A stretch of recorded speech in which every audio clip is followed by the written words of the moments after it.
What? I have one, dude. You did not have a I did on fish. the other side of that log. It's like, Oh dude, my just pull God. back on me. Come on. I swear. Show me, man. I So swear. I've yet to have a bite back here since I've been fishing this place. Oh my God, bro.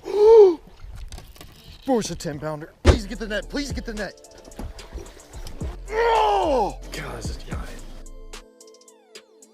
Hey, yo, what's going on, guys? Welcome to another video. Today, I am doing a video that you guys were begging about in the comment section. And it is over this deer here, chatterbait right here.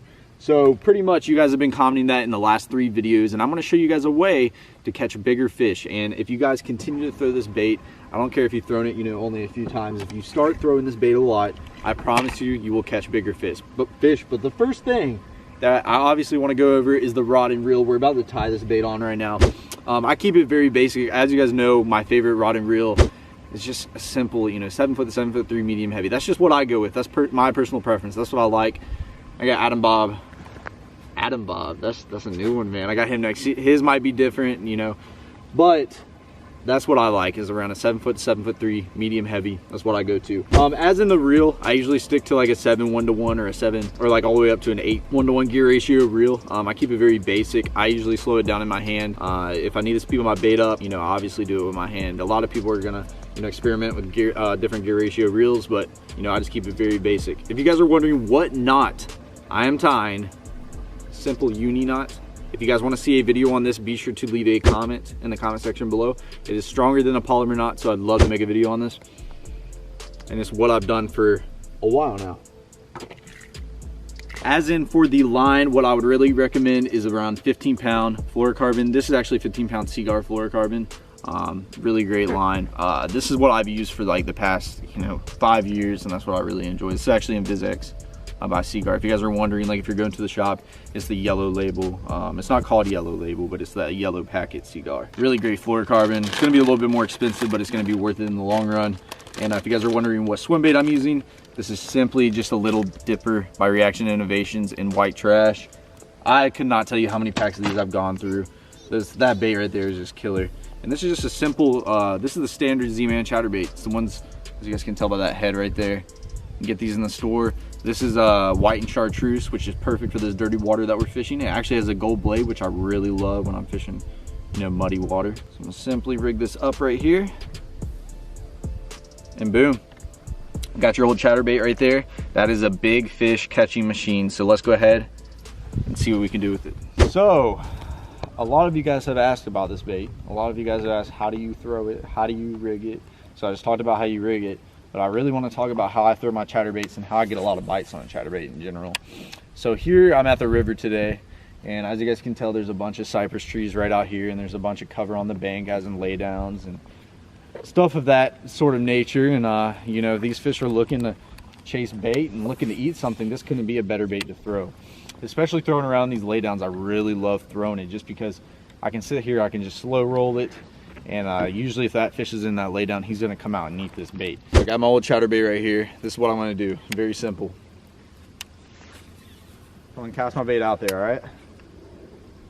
And just simply reel it, all right? Simply reel it. But this is the thing, depending on the gear ratio of your reel, you're gonna have to experiment with how fast you're reeling it. I like to keep a chatterbait pretty slow, and I pop my rod every once in a while. So what that's gonna do, you throw your bait right up on that tree right there. And I'm slow rolling this bait, all right? Pretty slow. Every once in a while, I'm gonna sit here and pop my rod or pop my rod up. So what that's gonna do is that bait's just cruising, you know, it's just going, you know, just at a basic speed, and all of a sudden that bait's gonna pop. So if a fish is following that bait, maybe they're not just chomping this day, you know, maybe they're a little bit slower, and say they're nosing up to that bait, they're following it, and they're just not gonna eat it. You know, they're just gonna follow that thing back to the boat. But if you pop your rod and give it that sporadic movement, that might allow that fish to commit. So that's really what I key in on. Another way to throw this bait, simply just throw it out there. And I've experimented with this a lot because I'm a big chatterbait fan. I love a chatterbait. So I'm gonna try to throw it wherever I go, literally wherever I go. It's simply throwing your bait out there and letting it hit the bottom. You're gonna need to be careful depending on what, you know, what you're fishing around and what's really near you. But I'll let that bait hit the bottom and I'm just slow reeling that thing. Just popping my rod and pretty much keeping contact, just kind of like you would with that square bill. If you guys watched the last tip video, if you guys haven't watched it, go check it out. I'll leave the link below. But really keeping contact with that bottom and that structure that you're fishing. So you're bumping along all those trees and lay downs, everything. Maybe even you're ripping this thing through grass, which is one of my favorite things to do with the chatterbait, is ripping it through grass. But the important thing is to make sure you're hitting that cover and really make sure you're hitting it and keeping contact, because that fish is going to be up on that cover, whether he's under it or he's pushed up on the back of it. Either way, he's going to be on that. So you want to keep this bait knocking that stuff. You don't really want to keep it, over it. You want to keep contact. So you can pretty much reel that bait right over that cover without, touching it, if you want to literally minimize, how many times you're going to get hooked up, because you are going to get hooked up a lot. But I really prefer keeping contact with that cover that you're fishing. And if you're ripping it through grass, I know I don't have any grass here to really demonstrate what I would do, but say I'm fishing like an isolated, grass flat. Say I throw my bait up there on that grass, and even in these ponds there's a lot of grass and there's a lot of crap. What I really like to do is, I'm standardly reeling my bait, I'm popping my rod, but you realize you have a little bit of grass on there. So what you're gonna do is you're just gonna stroke your rod up a few times. So your bait's gonna get a lot of grass on it, but when you rip that rod up, what it's gonna do is it's just gonna throw that grass right off of it. So that is another really, really, really good key way to catch them on a chatterbait. I really love throwing a chatterbait in dirty water. That's, what I tend to do most of the time. I'm usually not throwing it in clear water. It's got a lot of vibration, a lot of vibration. If I'm really looking for a good day to throw a chatterbait, any day that I would throw a spinnerbait, I would throw a chatterbait. It's going to be one of those things where, say it's really cloudy outside, this fish are roaming really hard, and then you got a little bit of wind pushing around this corner, and you're wanting to throw a moving bait. I'm telling you, it's hard for me not to pick up a chatterbait. It's just a really good bait if you're really searching for fish, and those fish are around here, chasing bait, and it's just a really good search bait. Now, let's go out and go catch some fish. I am going to warn you guys, I have been fishing a lot today and I have not had a bite on the old chatter donkey today, but I really wanted to make this video for you guys and provide some tips and value because I know you guys really wanted it. But we did catch some giants today, so do not click off on this video. Let's get it started.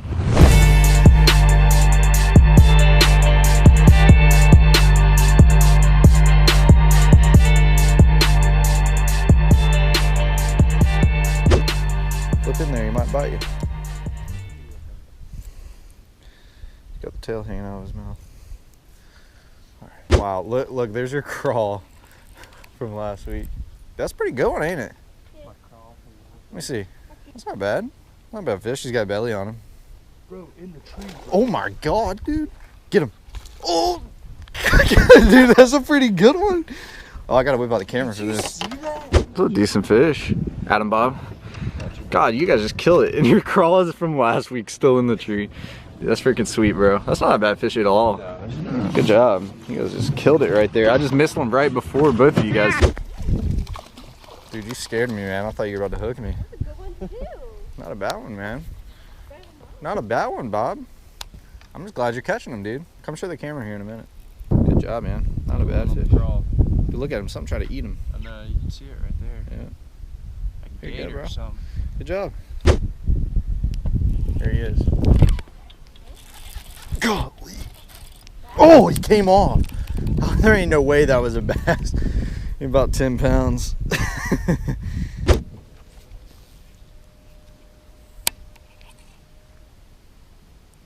Oh my God, yes. Oh, yeah. Oh my God, dude. This is a bass. Bass. I swore I had a mudfish, dude. That was a good one. It's one I always miss here. There we go, baby. Quality fish on that crawl right there. That's quality. That's a good way to start it out right there, boys. With an all beautiful river bass. There's my little one with the jacked up tail. Oh, golly, dude. Oh, I thought you had a giant, bro. What is that?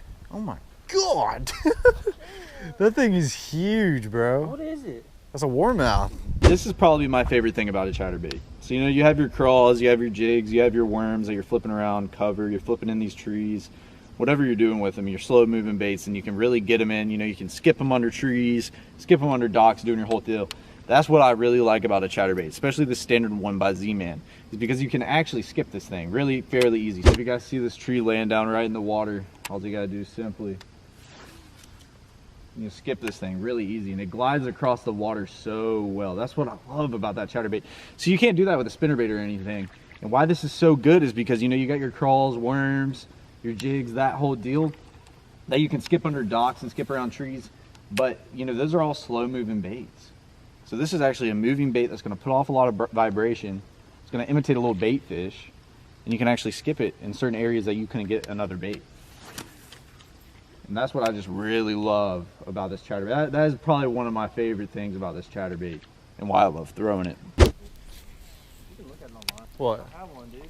You did not have a fish. Oh my god, come on. Show me, man. I've yet to have a bite back here since I've been fishing this place. Oh my god, bro. Bro, it's a 10-pounder. Please get the net. Please get the net. Oh! Oh my god. Dang. On a square bill? I think he got his eyeball.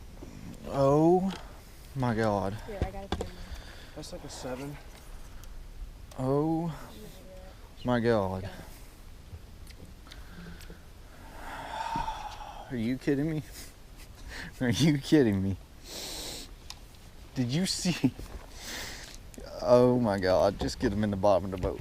I about had a heart attack, dude. I thought I had another 10. Dude, he choked it, bro. The freaking square bill.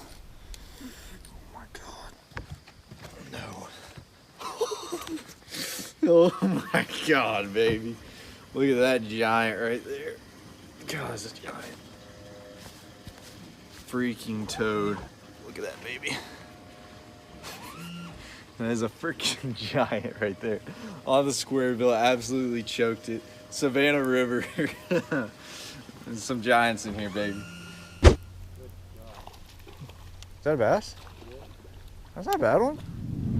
Well, everyone, I think that is going to conclude this video, but there are a few little things. Golly, Adam Bob. Adam Bob. That was a close one, man. Alright, so there are a few different things I would like to talk about. This bait right here, I am promising you guys mark my words, will catch big fish. If you guys take this out to wherever you're fishing and throw this bait, it will catch big fish. I mean, look at this sexiness right there. Absolutely sexy. But take this to a pond, a lake, wherever you're at near you. Go throw this bait, and I want to see you guys commenting in the next couple of videos that you guys caught your PB or caught a big fish on this bait. But if you guys got some value out of this and you want to let me know what tip videos you would like to see next, be sure to pepper that like button up. Leave a comment below on what how to fish videos you would like to see, and I'll catch you guys in the next video.